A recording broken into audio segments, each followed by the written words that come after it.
నాగర్ కర్నూలు జిల్లాలో గుప్త నిధుల కలకలం రేపాయి. నాగర్ కర్నూలు జిల్లా తాడూరు మండలానికి చెందినటువంటి అలివేల, వికారాబాద్ జిల్లాకు చెందినటువంటి అనిత ఇద్దరు గత 3 సంవత్సరాలుగా నాగర్ కర్నూలు జిల్లా కేంద్రంలో నివాసం ఉంటూ నాగర్ కర్నూలు చుట్టుపక్కల గ్రామీణ ప్రజలను మైసమ్మ పేరుతోటి దేవతలను చూపిస్తాము, గుప్త నిధులు చూపిస్తాము అని చెప్తూ మాయమాటలు చెప్తూ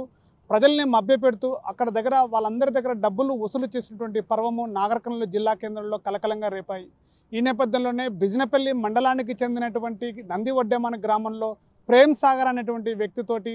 4 లక్షల రూపాయలు, నాగర్ కర్నూలు మండల కేంద్రానికి చెందినటువంటి శ్రీపురంలో ఉన్నటువంటి నిరంజన్ తోటి 2,50,000 రూపాయలు నగదు రూపంలో తీసుకోవడంతో వాళ్ళిద్దరికీ కూడా గుప్త నిధులు చూపిస్తాము, మీకు బంగారు నాణ్యాలు దొరుకుతాయి, మేము దయ్యాలను వదిలిపిస్తాము అని చెప్పేసి దేవుళ్ళ పేరుతోటి మాయమాటలు చెప్తూ ప్రజల్ని మభ్యపెట్టేటువంటి ప్రయత్నం జరుగుతుంది.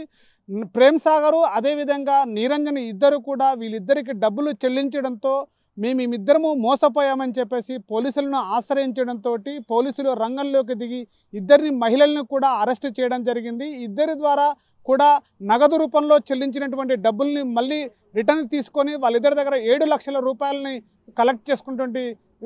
విషయం కూడా పోలీసులు విచారణలో చేపట్టారు. అదేవిధంగా డబ్బులతో పాటుగా కూడా నగదు రూపంలో కూడా డబ్బులు, అదేవిధంగా బంగారు నాణ్యాలను కూడా తీసుకున్నట్టుగా పోలీసులు విచారణలో వెల్లడించిన సంగతి